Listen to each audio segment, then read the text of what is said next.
Isang mapagpalang araw po sa ating mga manonood at taga-subaybay ng programang Marinduque News Network. Ngayon po, araw ng Martes, ika-24 ng Nobyembre, taong kasalukuyan. Narito po tayong muli sa isa na namang episode ng Talakayang Pangkalikasan ng DNR Marinduque na napapanood sa Lucky 7 Channel 3 Marinduque News Network. Ako po ang inyong lingkod, si Aimee Diaz, ang Provincial Environment and Natural Resources Officer ng DENR Marinduque. Ang paksa po natin sa ating talakayan ngayon ay ang paghahanda sa pagbabago ng panahon. Ang buwan po ng Nobyembre ay declared as National Environment Awareness Month sa bisa ng Republic Act 9512 o RA 9512 simula pa noong 2008. Ang layunin po nito ay upang isulong ang kaalaman kung ano ba ang mga mahahalagang role ng ating mga likas-yaman para sa ating ekonomiya at ano ang kahalagahan ba ng environmental conservation and ecological balance tungo sa sinasabing sustainable development. Kaya ang talakayan po natin ngayon ay itututok natin para sa mga usapang may kaugnayan sa ating kapaligiran.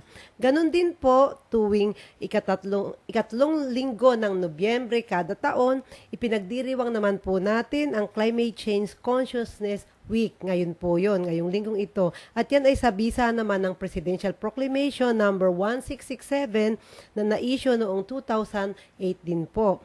At bilang pakikiisa, tatalakayin din po natin ang mga ang mga bagay-bagay tungkol sa sinasabi nating climate change o ang pagbago-bagong klima na nararanasan natin hindi lamang dito sa ating bansa kundi sa buong mundo.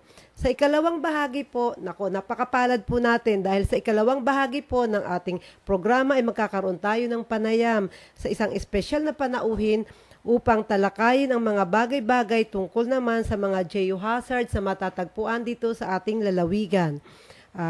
Ito po ay ibabahagi niya kung paano ginawa ang pag-aaral o ang assessment at kung saan-saan ang location ng mga lugar na delikado sa baha o sa flood o itong mga tinatawag nating flood-prone areas at dito sa ating lalawigan. Ganon din po kung saan matatagpuan ang mga lugar na delikado o susceptible sa mga landslide o pagguho ng lupa.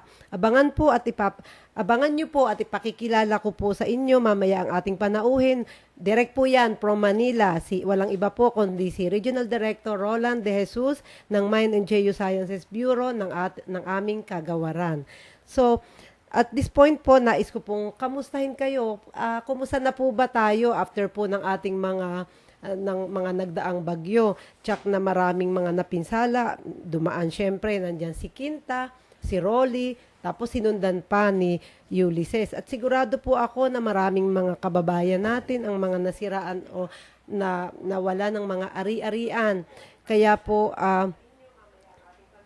kaya nakakalungkot man talagang nung umikot po kami dito sa ating probinsya, nag-ikot po kami after ng typhoon, ay talaga pong nakita natin kung gaano kalaki ang mga pinsala po.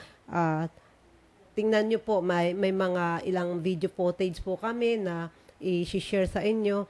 Nakakalungkot po talaga. Ayan, yan po mga nakikita nyo, yan po yung ilog ng sa Mugpog o yung Mugpog River. Sobra po talaga ang naging pagguho dito ng lupa sa gilid po ng ating mga ilog. Ayan, pati po yung mga pananim ay syempre naapektuhan po. May mga nyog na kasamang gumuho nung gumuho po ang ating lupa. Yan po namang nakikita natin sa Mugpog po yun. Sa Mugpog din po, sa barangay, sa mga barangay po na kung saan dumadaloy po yung ating Mugpog River. Ayan, mayroon po, grabe din po ang baha dito sa Villa Mendez. Yan po, dahil po according sa report, ay nagkaroon kasi ng pagkasira yung dike na kinonstruct doon, or may portion din na talagang wala pang nako-construct po na mga dike.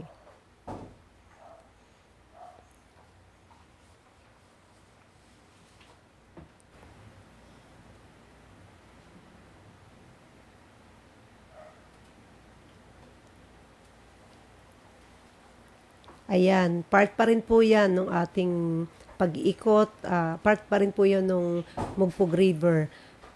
Yan po naman yung mga landslide sa Barangay Ino, matatagpuan din po yan sa municipality ng Mugpog. Yan sa Barangay Tarog po naman yan. Kung mapapansin nyo po sa mga gilid ng kalsada ay talagang may mga landslide po na nangyari. Actually, ang dahilan nga po kaya tinutok natin ang programang ito ngayon sa mga issue tungkol sa mga baha, at kaya din tayo nag-imbita para maipaliwanag sa atin para sa susunod ay maiwasan na po natin ang mas grabe pang pinsala ng mga darating pang mga natural calamity po, mga kalamidad. Nakakalungkot po talagang makita ang mga ganitong pangyayari. Sobra po ang impact nito sa kabuhayan ng ating mga kababayan, maging sa buhay. In fact, kahit po sa lakas po talaga ng mga typhoon na dumaan dito sa atin, pati po yung mga punong kahoy ay natutumba. Ganon din ang mga infrastructure, nandyan, nasira ang ating mga roads, ang mga buildings. At sa ganitong mga pangyayari ay hindi natin maiiwasan dahil ito ay mga tinatawag nating natural phenomenon or mga kalamidad na talagang parte na ng ating buhay. Pero mapaghahandaan po naman natin ang mga bagay na ito at ang epekto nito ay mababawasan. Kailangan lang po na talagang mayroon tayong sapat na kaalaman at kahandaan. Kaya po at this point, gusto ko po sanang ibahagi rin sa inyo, parte na rin ng aming pagbabahagi ng mga kaalaman, ang tungkol sa climate change. Ano nga po ba ang epekto nito? Ano po ba itong tinatawag nating climate change? Familiar naman po tayo dyan, pero at this point po, nais lang po naming magpakita ng maiksing documentary tungkol sa climate change po.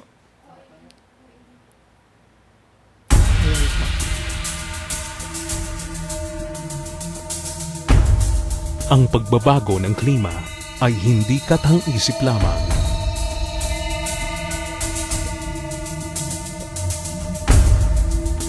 Lubog pa rin sa tubig baha ang barangay Pinagbuhatan sa lungsod ng Pasig. Isang waiting shed sa May Muñoz ang gumuho bunsod ng malakas sa pag-agos ng tubig. Mga wasak na tahanan, mga tumaob na kotse. Tagtuyot ngayon sa Albay.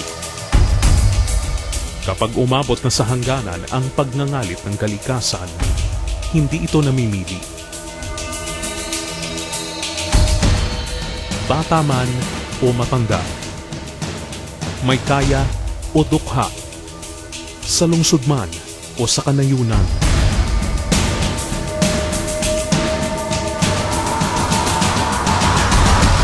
Sa isang iglap, malulunod ang pinaghirapang kabuhayan. Guguho ang inaasam na pag-unlad. Magugunaw lahat ng mga pangarap. Maraming buhay ang masasakripisyo. Kapag ang climate change ay hindi mapaghandaan.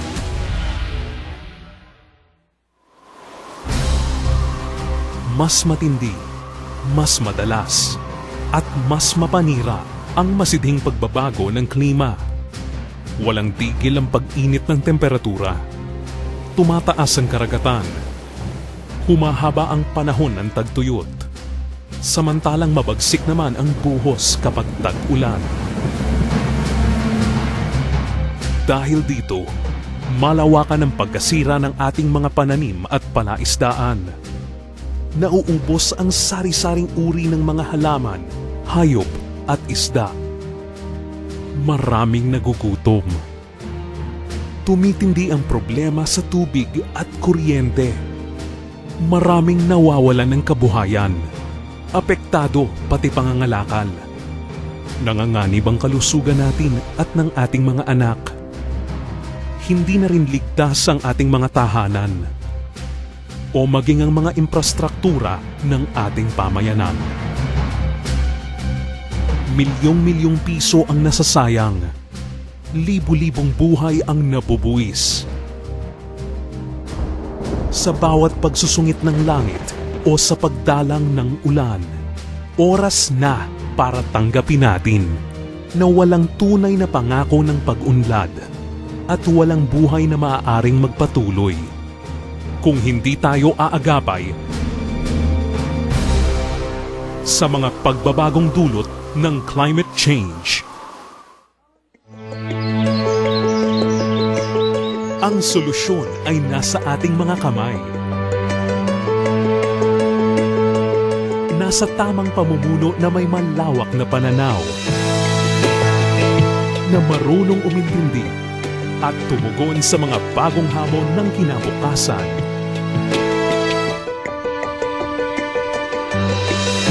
Nasa pamayanang handang makiisa at sa bawat taong alam ang kanilang karapatan at bahagi para epektibong makatugon sa pagbabago ng klima.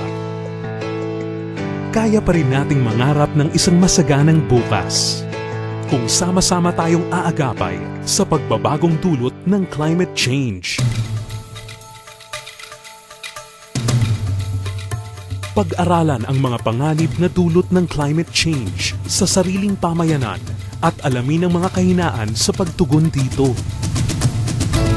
Palakasin ang kakayahan ng lokal na pamahalaan sa pagtugon sa mga pagbabagong dulot ng klima. Isa-isip ang climate change sa bawat pagpaplano at pagpapatupad ng mga programa. Himukin ang komunidad na makibahagi sa mga programang ukol sa climate change adaptation. Huwag na tayong mamuhay sa alanganin. Sa ayaw natin o sa gusto, hindi na uubra ang mga kinasanayang paraan ng pamumuhay. Kasabay sa pagbabago ng klima, kailangan din nating magbago. Habang may oras pa, tugunan ang climate change. Ayan, at natunghayan po natin ang maiksing documentary tungkol po sa climate change. Ano naman po ang magagawa natin upang labanan ang epekto nito sa atin? Una, sabi ko nga po kanina, dapat meron tayong sapat na kaalaman tungkol dito upang matuto tayong mag-adapt sa sitwasyon. Ang pinaka-importante po talaga ay yung tinatawag na pagiging handa. Kahit naman po kahit yung pupunta tayo sa laban o sa gera, di po ba may paghahanda tayong ginagawa? Ito, ang mahirap lang ay dahil hindi natin ine-expect minsan kung gaano katindi po ang kalaban. Kaya nga po meron tayong kasabihan na, di ba sinasabi nating prevention is better than cure.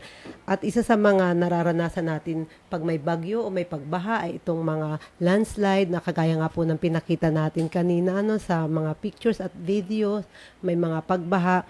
At yan pong mga yan ay ilan lamang sa tinatawag nating mga geohazards. At dapat nating malaman, parte po yun ng paghanda, syempre dapat nating malaman ang mga bagay na ito upang mapaghandaan po natin sa mga susunod. Halimbawa nga po, yung nangyari na landslide sa mga kalsada, paano kung nagkataon na may dumadaan doon nung gumuho, di magiging sanhi pa po ng kamatayan ng ating kapwa, di ba? Hindi lang po talaga sa mga property natin yan delikado, pati po mismo sa buhay natin. Talaga po magiging dahilan yan ng ating kamatayan. At para sa dagdag na kaalaman tungkol dito, magkakaroon po tayo ng panayam. Sa ilang saglit lang po, ating pong makakapanayam si R.D. Roland de Jesus ng Mines and Geosciences Bureau. Pagkalipas lamang po ng ilang paalala, abangan po ninyo.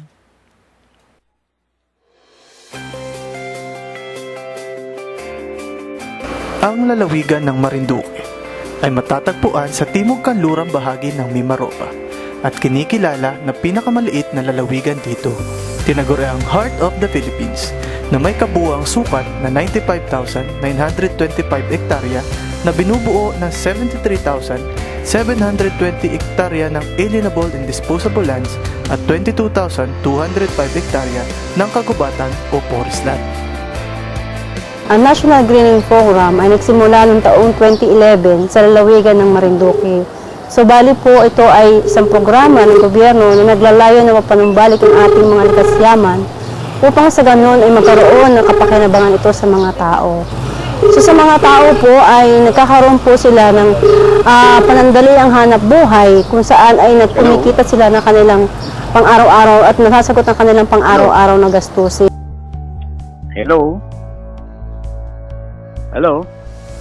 Mula 2011 hanggang sa kasalukuyan, ang NGP ay nakapagtanim na sa lalawigan ng 2,579 na hektarya.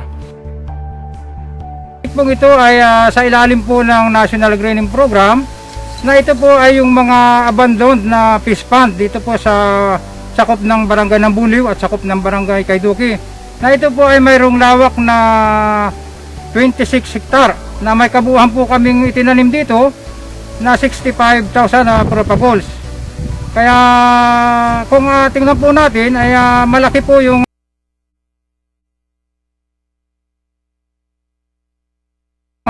katulungan dito po sa aking mga kabarangay at nagpupong barangay na nabigyan po natin ng hanap buhay.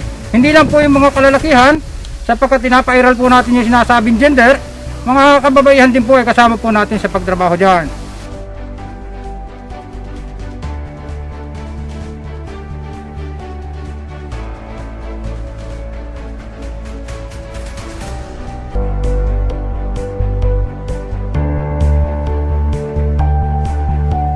Po pala si Restituto Ricamata, pinakapangulo ng aming sama ng mangingisda ng Liga, na tumanggap na kasunduan sa taga DNR para magtanim ng bakawan.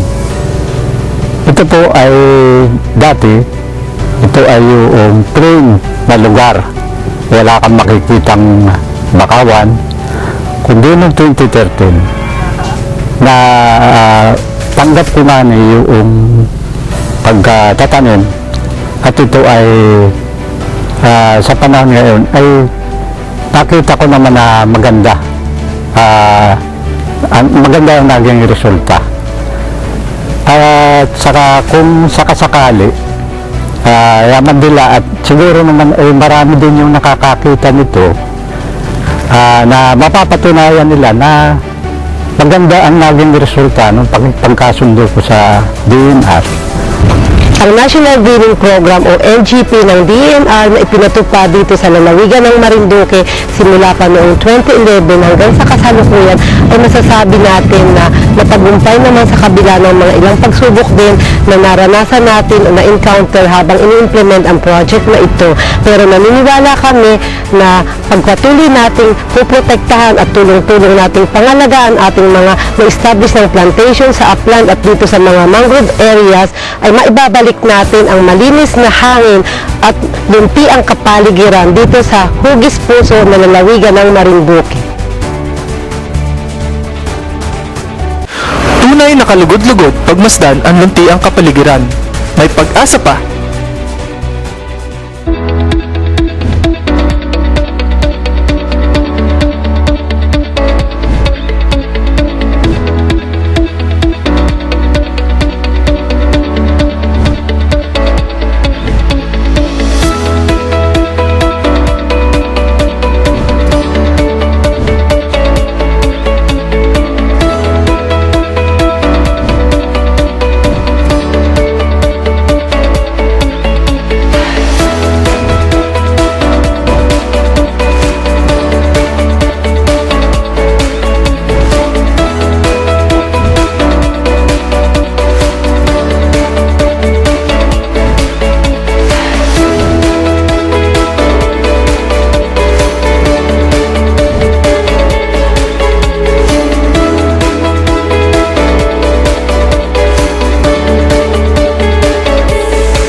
muli nagbabalik po tayo sa talakayang pagkalikasan ng DNR Marinduque. Ito po ang inyong lingkod, si Amy Diaz, at ito po ang pinakahihintay natin.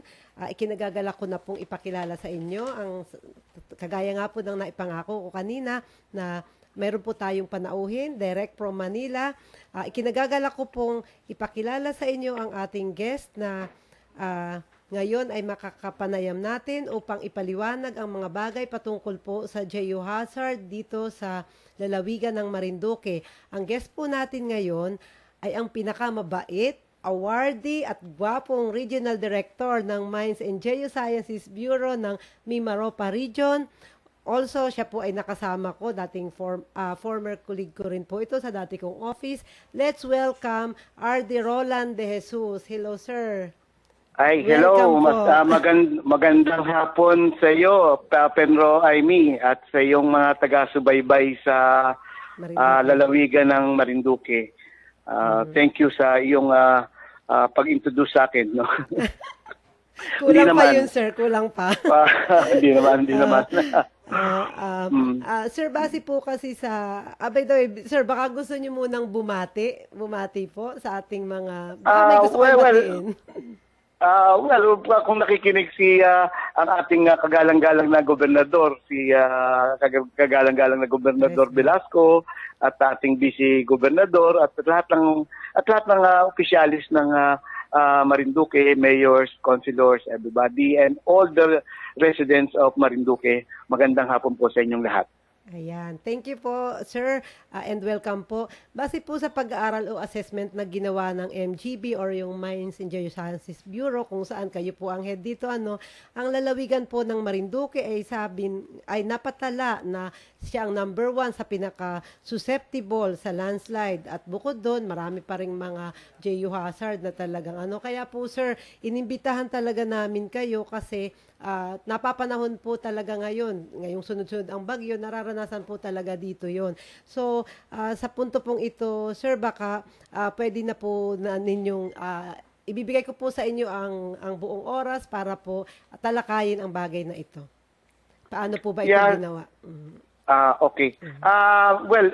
Maraming salamat, Pendo, sa iyong pag-imbita sa akin kasi itong topic na to ay napakahalaga, lalo na sa lalawigan ng Marinduque na recently lang binisita ng nahagip ng dalawang malakas na bagyo, yung Ulysses at yung Rolly, no? So maganda lang na mapaliwanag natin sa mga tao, sa mga mamayan ng Marinduque, ang programa ng geohazard mapping ng Mines and Geoscience Bureau, no? Sa naunang pag-aaral ng Mines and Geoscience Bureau, bago sinimulan ang implementasyon ng National Geohazard Mapping Program, napabilang at nanguna nga ang Marinduque sa listahan ng mga probinsya sa Pilipinas na pinaka-prone sa landslide, base sa datos na may pinakamalaking porsyento ng mga bundok at burol kumpara sa total land area ng probinsya, no? Nakabase rin ang pag-aaral sa geology, topography, at degree of weathering ng mga bato at sa dami ng mga cut slopes ng road networks na makikita sa gilid ng mga kabundukan. Isa sa naging priority province during the conduct of rapid geohazard assessment sa Mimaropa ay ang probinsya nga ng Marinduque na nagsimula noong 2010 pa, no? Na ipakita sa pag-aaral na expose rin ang probinsya sa iba't ibang natural hazard katulad ng baha at mga storm surges, no? At flooding, no? Ang programa ng Mines and Geoscience Bureau na National Geohazard Mapping and Assessment ang nagbigay daan para pag-aralan ng detalye ang mga natural hazards sa bansa at gumawa ng nararapat na mga hazard maps para sa disaster preparedness and mitigation. Base sa binuong programa ng National Disasters Risk Reduction and Management Council or NDRRMC para sa effective assessment ng mga natural hazards, na ibigay sa MGB ang mandato para sa assessment ng rain-induced landslide and flooding. Samantala, sa PBOX naman, inilaan ang pag-aaral sa lahat ng seismic-related hazards. At ang huli naman, ang pag-asa naman, o yung dating Weather Bureau, ang nagsusuri sa meteorological hazards na gawa ng mga bagyo. So, under the National Geohazard Mapping Program, natapos yung 1:10,000 scale detailed flood at saka landslide hazard mapping sa 6 na bayan ng probinsya ng Marinduque noong 2012 and 2013. Nakagawa kami at namahagi sa buong probinsya at saka ng mga municipal flood at landslide susceptibility maps noong 2013 and 2014. Kasabay na nito ang IEC campaign involving seminars and meeting para maipamahagi ang geohazard information sa barangay level, no? Ito ay nasundan ng yung tinatawag naming VRA program na yung Vulnerability and Risk Assessment nung nag-umpisa nung 2015 hanggang 2017 para matukoy yung risk exposure ng populasyon at yung mga built-up areas sa lalawigan at yung road networks ng Marinduque sa landslide and flood hazards, no? Naging mahalaga rin ang pagkakaroon ng seminars and workshops na ginawa ng MGB Mimaropa noong 2019 at ngayon taon, 2020, para maiparating sa mga miyembro ng MDRRM Council ang resulta ng flood and landslide risk exposure assessment na nagsuri ng flood and landslide risk exposure sa 6 na bayan ng Marinduque. No? Kasabay nito, yung pamahagi na rin ng mga risk exposure maps covering the 3 elements na twist, no, na nabanggit kanina, gaya ng populasyon, built-up areas at road networks. Yun naman ang masasabi ko lang tungkol sa question mo na yun, no, Penro? Actually po, sir, dito kanina po habang nagdi-discuss kayo ay ipinapakita po yung sinasabi niyong geohazard map. At this point po naman, matutukoy din po ba natin, sir, kung saan-saan po yung mga specific na lugar na matatagpuan yung dito sa lalawigan? Kasi alam ko rin po na ganong kalalim yung ginawang study na talagang natukoy po yung kung saan-saan mga lugar matatagpuan yung po mga geohazard. Totoo yun, Penro, no? Yes, totoo yun. Pinagtulong-tulungan ng ating mga geologists para makabuo ng mga hazard maps, no? Sa pagsusuri ng MGB Mimaropa, ang mga insidente ng landslide or mass movement ay madalas makita sa mga road cuts na may unstable cut slopes, kagaya sa maraming bahagi ng daan sa mga bayan ng Mogpog, Santa Cruz at Torrijos, no? The usual triggering factor yung kung kung bakit nagka-cause ng landslide ay para magtala ng landslide sa mga lugar na ito ay ang amount of ng ulan na binubuhos during typhoons or mga during kapanahunan ng bagyo, no? Maging ang mga steep slopes na highly weathered landforms sa interior barangays ng 6 na bayan ng Marinduque ay nagtatala ng maraming shallow landslides, especially during after heavy rainfalls events na tumutulong para masaturate ng tubig ang malaking bahagi ng ground na karaniwang nagpapakita ng makapal na lupa at mga bitak. Karaniwan din ang landslides dahil sa erosion ng unstable riverbanks at iba't ibang segment ng water bodies at may tuturing ding mapinsala ang mass movement sa mga weak road embankments sa kahabaan ng circumferential road and other subsidiary road network sa lalawigan ng Marinduque. Ilan sa mga major incidents ng landslides na nangyari sa barangays Duyay, Puyog, Binunga, Bantay, Balagasan at Sinapulan sa bayan ng Buak. Perennial landslides din along the unstable slopes ng road cuts sa Barangay Balanacan, Barangay Ino, Barangay Malayak, Barangay Bintakay at Barangay Bokbok sa bayan naman ng Mogpog. At Barangay Stungid, Lipata, Malbog, Timbuk, Yook, Libas at Bagtingon, and shallow landslides in barangays Kabuyo, Dampulan at Kagpo. Ito po yung mga areas na sinasabi na mga nagkaroon na ng mga landslides, no. Sa datos ng baha naman, no, dumayo naman tayo sa bahagi ng pagbaha. Sa datos ng baha, may tuturing na mapinsala ang flood inundation sa mga major catchment basin na may malalaking watershed areas katulad ng Buak River at Bog River.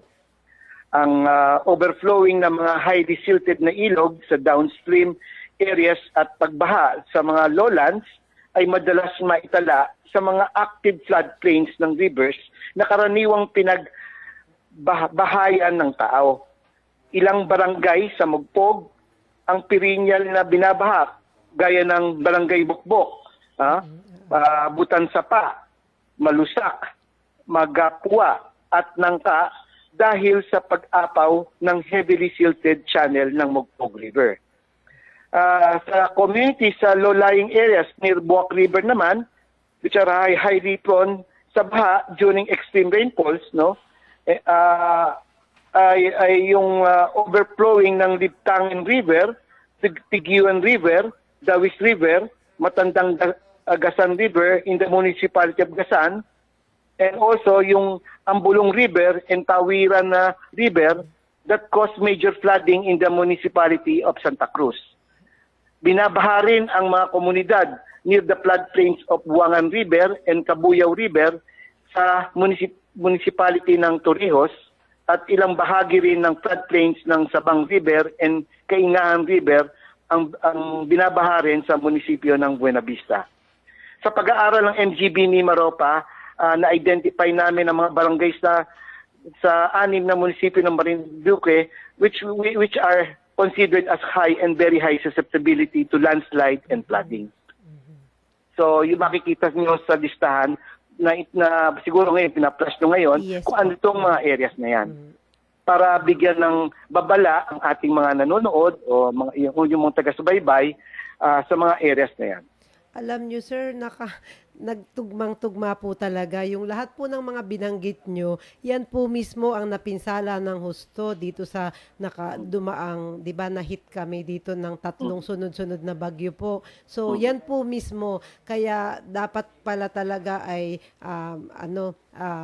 lumayo na yung mga ilagay na natin sa tamang lugar or iwasan na itong mga delikadong lugar po, Exactly. Sir, ano po ang considering na ito nga maliwanag na tama po ang assessment na ginawa at nangyari na nga po ang ilang mga pagkasira. Umikot ako personally, nakita ko po yung lahat ng binabanggit nyo pong yan ay talaga pong sobrang severely affected po sila. So ano po ang maipapayo natin, sir, sa mga taga Marinduque upang maiwasan na ang pagkasira ng mga properties nila tuwing may darating pong ganito na mga kalamidad? Well, ang MGB ay merong mga inilistang mga preparedness measures, no. Siguro let me enumerate them. Yung nga lang in English yan, no. For landslide, unang-una is observe and monitor for presence and indications of mass movements such as landslide, escarpment, slumping, subsidence, and tension cracks, especially during and after heavy rainfall in areas identified as highly prone to landslide. Secondly, monitor instabilities in slopes with steep road cuts caused by road widening. No, yung mga ginagawa ng DPWH. Third, yung observe mountain slopes that were subjected to intense weathering and deep erosional processes, especially in areas with loose ground and thick soil cover, no? Lalo na yun, medyo wala, hindi na yung vegetative cover niya, medyo manipis na, no? Observe for presence of springs at the base of the slopes, no? Signs of there is a sign of saturated groundwater na lumalabas, no? During period of incessant rainfall. So that's an indication na rin na posibleng mag-slide din. Kaya when you see spring coming out, siguro kailangan mag-evacuate na yung mga naninirahan na tao doon sa lugar na yon. Report all areas with features of brisk erosion or signs of ground failure in slope phases affected by human activities. Isa pa doon, as residents living near critical slopes, no, should be sa mga steep slopes, no, should be evacuated during period of incessant rainfall, no. And lastly, when signs of landslides are evident, no, coordinate with the disaster response team for immediate assessment, action, and recommendations. Now, going now dun sa pagbaha naman, ang mga preparedness measures na inilista ng MGB ay ito, no? All critical parts of the river from head streams to river mouth should be cleared from any obstructions, natural and man-made, to avoid spreading of flood water along critical floodplain during period of incessant rainfall. Yung nga sinasabi na dapat dinedredge natin o dinedistilt natin ang ating mga ilog para maalis yung obstruction na sinasabi. Secondly, observe for rapid decrease in creek river water levels accompanied by increased turbidity and give early warning advisory to all concerned entities to prevent casualties of lives. Third, monitor all active floodplain near the convergence of two major streams and observe areas with widespread riverbank erosion, particularly in active meandering rivers. Fourth is monitoring flood control and river dikes to ensure the safety and preventive measures for flood-prone barangays. Fifth, to lessen the vulnerability of the impact of flooding, all settlements along the critical floodplains of major active rivers, including old river channels, should be relocated to safer ground. No? And sixth, ultimately, yung promote flood hazard awareness and preparedness to the public using the flood susceptibility maps generated by our office ng MGB and advise the public to initiate readiness and measures for all identified flood hazards. And lastly, undertake immediate evacuations of residents in all identified flood-prone areas during prolonged and incessant rainfall. And residents should be vigilant during the rainy period and be watchful of the possible effects of flooding. Yun lang naman, Pendo, Aimee. Naku, maraming salamat, sir. Actually, may isa po ditong tanong. Paano po ang gagawin sa mga roads na nag-collapse na? Kasi po yung mga sinabi mo, mga preventive measures po yun eh. Eto, may road na po. Tapos, nagkataon lang pong gumuho po. Ano po, may maipapayo po ba tayo dito? O ito ba'y kailangang ilipat ba ang roads? O paano po kaya? Depende yan sa sa engineering study, no. Usually we call it din sa geotechnical engineering study, no. Kapag naman merong engineering intervention, kung makikita mo yung mga ibang slopes, especially mga steep slopes, ginagawa nila ginagawang parang hagdanan. Kumbaga binababa nila ang pagka steepness nung slope. Ginagawa nila medyo flat lying na yung slope kasi nga pagka steep mas vulnerable, and then later on lalagyan nila ng mga wires, di ba, makikita mo wires, at minsan kaya tinatamnan pa para maging stable yung may mga engineering interventions, meron ding rock balls, no, minsan yung rock balls makikita mo if you've been to Baguio, yung Cannon Road tsaka yung isang road doon, no, going to Baguio, no. May mga rock bolts yung mga slopes niya para kumapit yung lupa, yung pinaka-ground doon sa solidong parte ng lugar na yon, no. Sinasamahan din ng mga tinatawag natin yung grouting, no? Grouting at maraming methods din ng pwedeng magawa, especially ito ay ginagawa ng DPWH, no? Sila yung otoridad na pwedeng makapag-aral at mag-implement ng mga measures para sa mga ganitong mga sitwasyon. Oho. Actually po, sir, ang nakikita ko nga dyan, given na mayroon na kayong na study na ganito, siguro importanteng yung zoning po, kung kailangang ilipat ang kung kakayaning ilipat yung mga lugar, yung mga bahayan, doon sa mga lugar na mas safe po, ang tawag ko, yung safe settlement. Po, kasi talaga pong sa observation ko ay dito po sa Marinduque ay marami pong nakalugar sa hindi safe na bahayan. Yun po. Yeah, totoo yun. Totoo yun, Pedro. Sa totoo lang yata, naman, balita ko naman, ating mga mamamayan ng Marinduque naman is masunurin eh. In fact, isa yata sa namin, nagkaroon kami ng IEC at na-advise na namin sa local government yung barangay o barangay Bokbok, yung talagang bahain na lugar sa lugar ng upstream of Mogpog River. Halos wala na siyang embankment at binabaha na yung lugar. Nirelocate na ng local government yung mga tao doon kasi nga na-identify na natin na very high risk for flooding. So, delikado na sa mga tao. So, nailipat na ng local government yung mga tao doon sa lugar na yun. Just an example, no? Palagay ko may marami pa. Yung nangyari sa Santa Cruz, palagay ko, ginawa ng paraan ng ating local government unit ng Santa Cruz na i-relocate yung nagkaroon ng slide doon nung nakaraang bagyo ng Rolly yata, no? Actually, bago po yung bagyo, meron po kayong inassess din doon kasi gumuho kahit wala pa yung bagyo. Meron na po nangyaring pagguho doon sa isang barangay doon, sa barangay Landing sa Santa Cruz. Kasi nga, yung mga nagiging, kumbaga, agent of erosion, no? Yung paano na agent ng slide, pag-slide, is yung tubig. Minsan, tubig, yung nagiging lubricant eh. Yun, at the same time, nagkaroon ng ground movement because of human activity, no?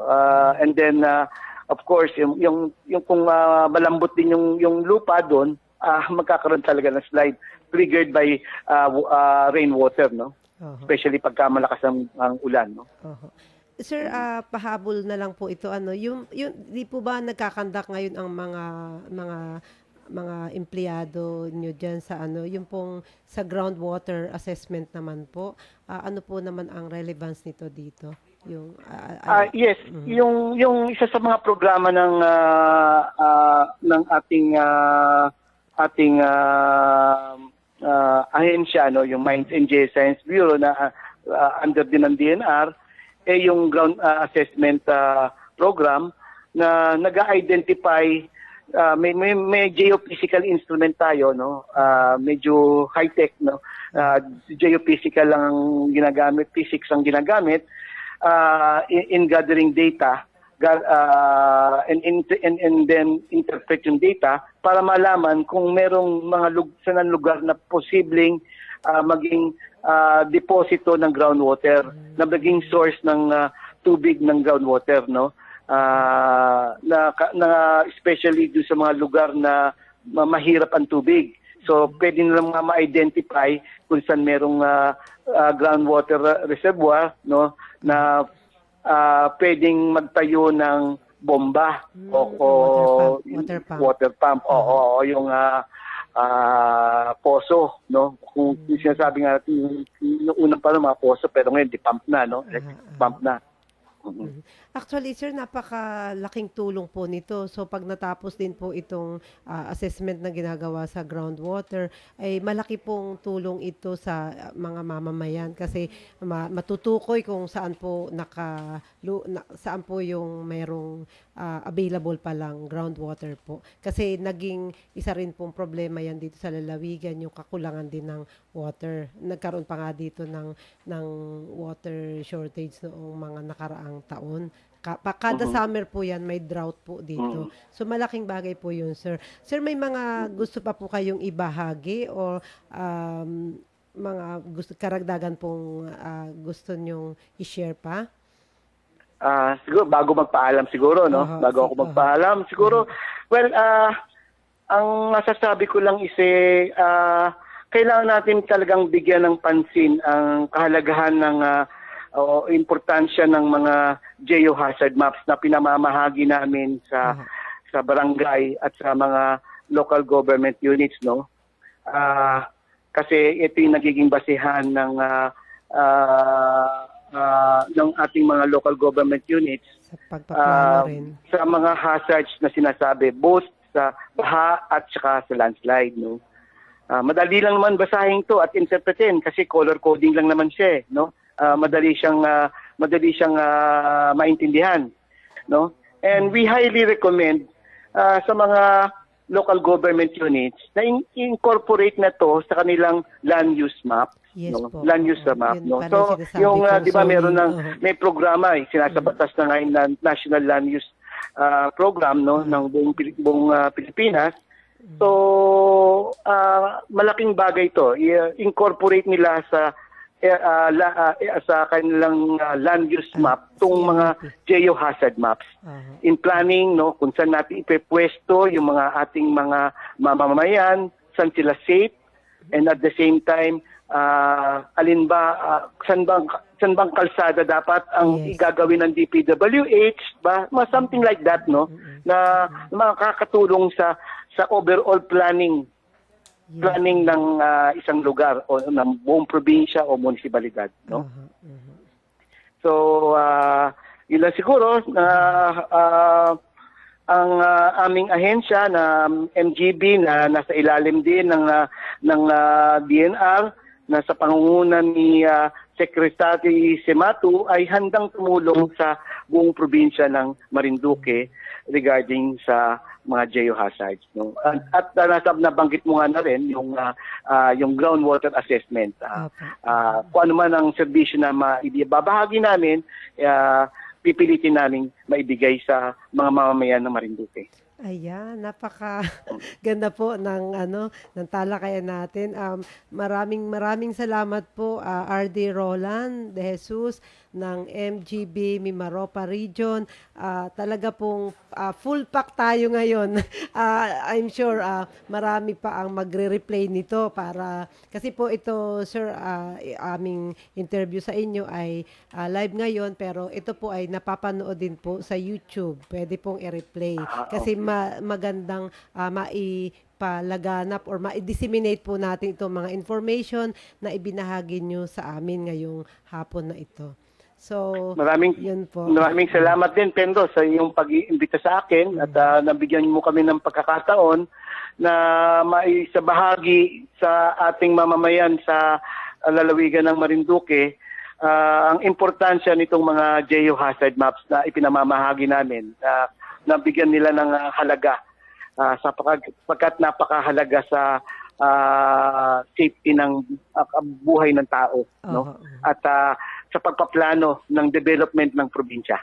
Yes po. At ng mga bayan ng lalawigan ng Marinduque. At pahabol din po, mas maganda nga na itong mga ipinamahagi nyo pong kopya ng mapa kasi ito alam kong namigay po kayo. Mas maganda po, panawagan na rin po sa lahat ng mga nanonood na kung maaari, i-display po ninyo ito sa inyong mga barangay hall or sa municipal hall kasi malaking bagay po ito. Yun nga lang pong sinabing ininyomerate kaninang isa-isa ni RD na kung saan lugar yon ay ang totoo po nun bukod po dun sa idinidisplay namin sa monitor may specific location po yan, may coordinates pa nga po yan kung saan mismo sa ground matatagpuan yung mga flood prone area na yan at saka po yung landslide area na delikado sa landslide na area, yun po. So sana po ay ayan, nakatulong tayo. Maraming salamat, RD. Muli po at sana welcome, po ay Pedro. at sana po ay may uulitin pa pagka Of course, lumabas yeah. na.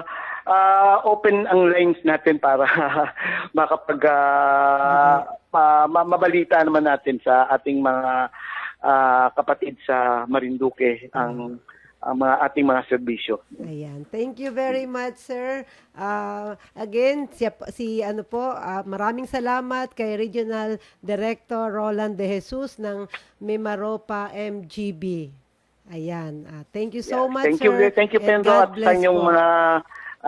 mga nanonood sa Marinduque. Aha, nakakatuwa nga kasi ito ay mas madami na kasi ang nakakapanood nito kaysa yung kung nagbabahay-bahay lang tayo or minsan hindi nakakarating sa kanila yung mga impormasyong ganito kahalaga po. Maraming Okay. salamat po. Yes. God Sige, bless you Pedro, po. God bless you too. Ayan, nagpaalam na si RD. Ayun.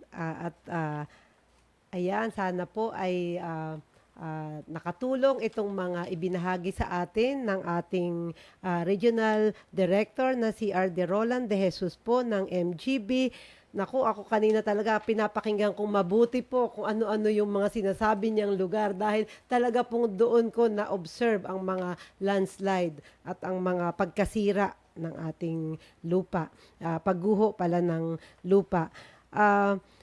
Bago po ako tuluyang magpaalam sa ating talakayang pangkalikasan ngayong araw na ito, nais ko pong magbigay din ng ilang mensahe o paalala sa ating mga manunood o taga-subaybay upang tayo ay makatulong na mapanatiling maayos at ligtas po ang ating kapaligiran upang ligtas din po ang ating buhay at kabuhayan. Una po, narinig naman po ninyo na kailangan po na dapat tayong may sapat na kaalaman at paghahanda sa mga darating na kalamidad. Magtipid din po tayo. Ito pong mga sinasabi ko ay mga practical, mga paalala lang po ito dahil ito po naman ay talagang dati na nating alam, pinapaalalahanan lang po tayo na ito po ang mga good practices na i-observe po natin, napaka-practical po upang makatulong tayo. Sabi ko nga sa inyo, tayo rin namang mga tao ang mga nagiging dahilan o nakaka-trigger sa mga kalamidad, sa mga epekto ng effect ng climate change. Ikalawa po, magtipid po tayo ng tubig at kuryente. Napaka-practical po niyan. Hindi na po yan kailangang i-memorize. And sunod po, itapon ang ating mga basura sa tamang tapunan. Huwag po sa mga tubig daluyan. Kung titignan nyo po sa mga documentary, film, makikita natin na, or sa mga ibang lugar, makikita natin ang nagiging dahilan din po ng mas lalo pang pagbaha ay kung may mga basura po na nandyan sa ating mga tubig daluyan or yung mga waterways po ang tawag natin dyan, mga ilog, kahit sa dagat, hindi po tama na nagtatapon tayo ng basura sa mga bodies of water. At iwasan po natin tayo po ay gumamit ng mga renewable energy kung may pagkakataon, kung mayroon tayong oportunidad na gumamit yan, mga solar energy, wind energy, pero yan po ay mga practical na ating makakatulong po tayo upang makatipid tayo ng kuryente. And iwasan ang pagtatayo ng bahay sa mga lugar na hindi ligtas o mapanganib sa mga landslide at baha. Yun po naman ay paulit-ulit na sinabi kanina ng ating panauhin na si RD Roland. Kaya nga po ang maganda niyan sa susunod na pagpaplano ng mga local government units, mas magandang ikonsidera po nila or natin yung kung saan ba ang tamang lugar, saan natin ilalagay ng tama ang kalsada, saan yung mga school, para 'di ba may mga probinsya nga na may mga namatay noon dahil natabunan, nagkaroon ng landslide sa mismong school site po. At itayo po natin ang mga istruktura sa tamang lugar. Makakabuti po kung tama ang ating zoning. So, yun po, yung sinasabi ni RD Roland kanina na i-incorporate po natin sa CLUP or sa Comprehensive Land Use Plan ang ating mga geohazard itong ating lugar kung saan hindi safe. At isulong, yun nga po, at panghuli po, magtanim po, patuloy po tayong magtanim ng mga punong kahoy upang mapanumbalik ang luntiang kapaligiran at ang ating kagubatan. Yan po ay ating ipapamana sa ating mga susunod na henerasyon. Kaya patuloy po tayong magtanim ng puno upang gumanda ang ating kapaligiran at mapanatili natin ang luntiang kagubatan. At yun po, ang ating masasabi ko po bilang pangwakas, ang ating pong kaligtasan ay nasa ating mga kamay pa rin. Ang pagbabago po ng panahon, panahon na para magbago. Again, maraming salamat po. At this point, nais ko na pong magpaalam sa talakayang pangkalikasan. Maraming salamat po sa lahat ng mga taga-subaybay ng programang ito, ang talakayang pangkalikasan sa DENR Marinduque at sa lahat ng mga opisyalis ng DENR sa pangunguna ni Secretary Roy Sumatu, ang aming mga undersecretaries, ang aming mga assistant secretaries, ang aming mga directors, of course, lalo na po ang aming director, Regional Executive Director ng Mimaropa, Maria Lourdes Ferrer, ang aming si RD Roland De Jesus ng MGB, si RD Matias ng EMB, ang aming ARDs, at ang lahat ng mga kasamahan ko po sa Penro Marinduque at sa aming tanggapan. Maraming salamat po. Maraming salamat din po sa ating gobernador, sa ating, syempre ang ating speaker na si or Lord Alan J. Velasco, at ang lahat ng mga local government units dito sa ating mga opisyalis po dito sa probinsya ng Marinduque, at syempre ang production team ng Marinduque News Network. Maraming salamat po sa inyong lahat and God bless you all.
Makipagkwentuhan na sa programang Kabataan ng Bida. My name is Elena and this is All About the Youth.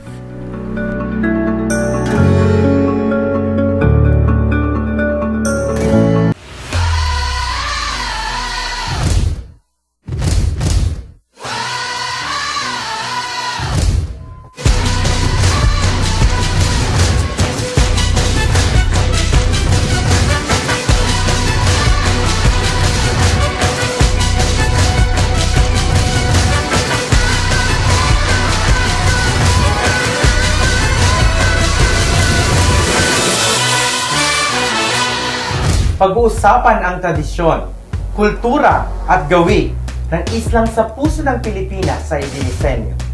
Ipakikita ang galing, husay at talento na natatanging mamamayang Marinduqueño. Sabay-sabay nating panoorin ang programang magtatampok sa mga artista at musika sa isla.